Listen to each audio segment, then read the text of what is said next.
Buenas tardes, soy el maestro Javier Martínez Morales, soy sociólogo, cuento con un par de maestrías, una en educación con especialidad en comunicación y la otra es una maestría en ética especializada en la construcción social.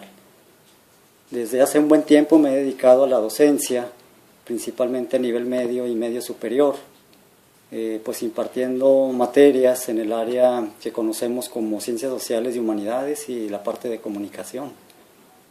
En esta ocasión, también he hecho un poco de investigación también por ahí en una de las maestrías que he realizado.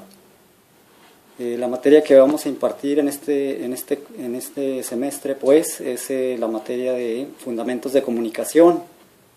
El objetivo en general pues es hacer un acercamiento del estudiante a todos estos procesos que llamamos comunicativos, ¿verdad? Sabemos que el ser humano desde que aparece en la Tierra pues tuvo esa necesidad de comunicarse con otros, primero de una manera muy rústica, muy primitiva, ¿verdad? Con sonidos guturales, a través de señas y sonidos, y posteriormente con la evolución humana pues también fue perfeccionando esto a través del habla primero y luego de la comunicación escrita. Y precisamente el tema de esta tarde pues va a ser el tema de lo que es las características de la comunicación que llamamos verbal y la comunicación no verbal. Bien, entonces vamos a poner aquí un poco de apoyos, nada más. Tenemos lo que es el nombre del tema de la clase y sus características principales.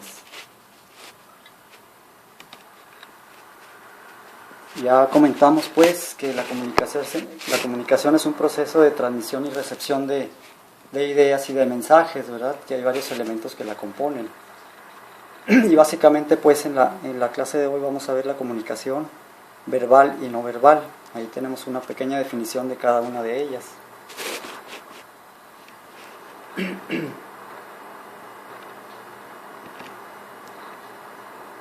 Comenzando un poquito con la comunicación no verbal, ¿verdad?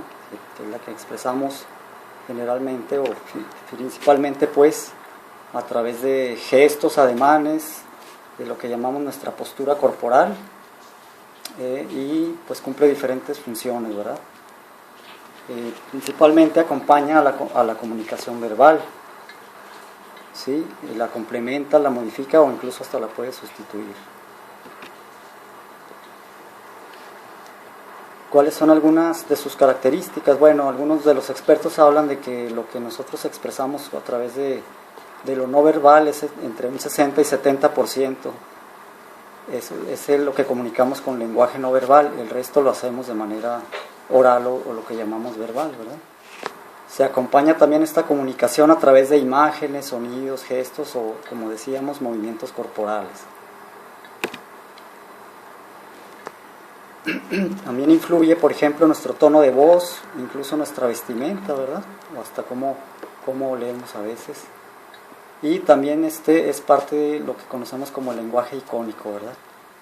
Que serían algunos tipos de códigos muy importantes en la comunicación, como el código Morse, por ejemplo, códigos universales como los señalamientos que vemos en las carreteras, o señales pues universales que independientemente de la cultura a la que pertenezcamos, la reconocemos inmediatamente, ¿verdad?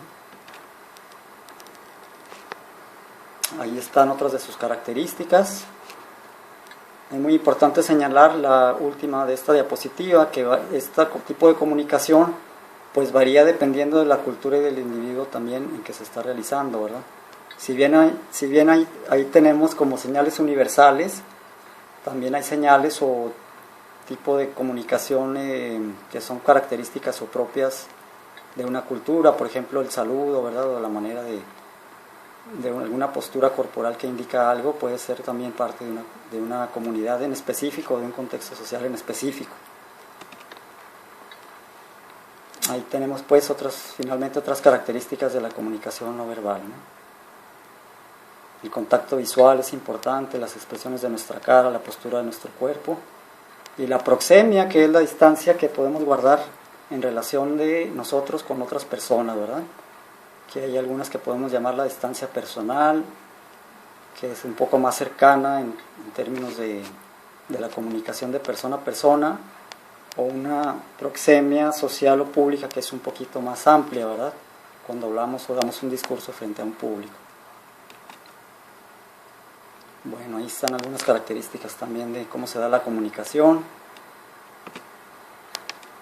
Y ya la comunicación verbal pues es la que se puede realizar principalmente de dos formas, ¿verdad?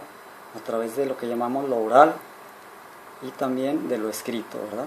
Ahí están sus características.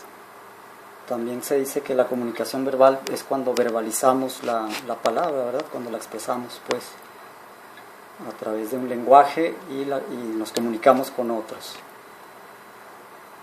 Ahí tenemos algunas de sus características en relación a la comunicación escrita, ¿verdad? Se partía de una escritura muy primitiva, a veces nada más de símbolos, ¿verdad? Como las pinturas rupestres, por ejemplo, que a través de dibujos nos expresaban ciertas formas que quería comunicar el hombre hacia los demás, hacia su grupo, por ejemplo. Luego ya fue evolucionando, como decíamos, hasta encontrar códigos para expresarlo de una manera más formal, ¿verdad? Por ejemplo, la lengua española podemos decir que es un ejemplo de un código. Y lo oral, pues ahí tenemos algunas de sus características, ¿verdad? Pues es lo que llamamos también el lenguaje articulado, pues que se compone ya de estructuras más formales. Puede haber lenguaje informal y lenguaje formal, ¿verdad? Muy importante también en esta comunicación es el paralenguaje, es decir, pues el tono de voz, el cómo nos comunicamos, ¿verdad? A través de cierto ritmo que podemos llamar en la comunicación oral, por ejemplo, que es muy importante en el momento en que damos un discurso en público, por ejemplo. No es lo mismo hacer esto que pues una comunicación más informal en una charla, en un café, por ejemplo, con otra persona, ¿verdad? Aquí tenemos otras de sus características, pues también es muy importante la cuestión de los sentidos, ¿verdad? La vista y el oído pues son también elementos importantes en esta comunicación.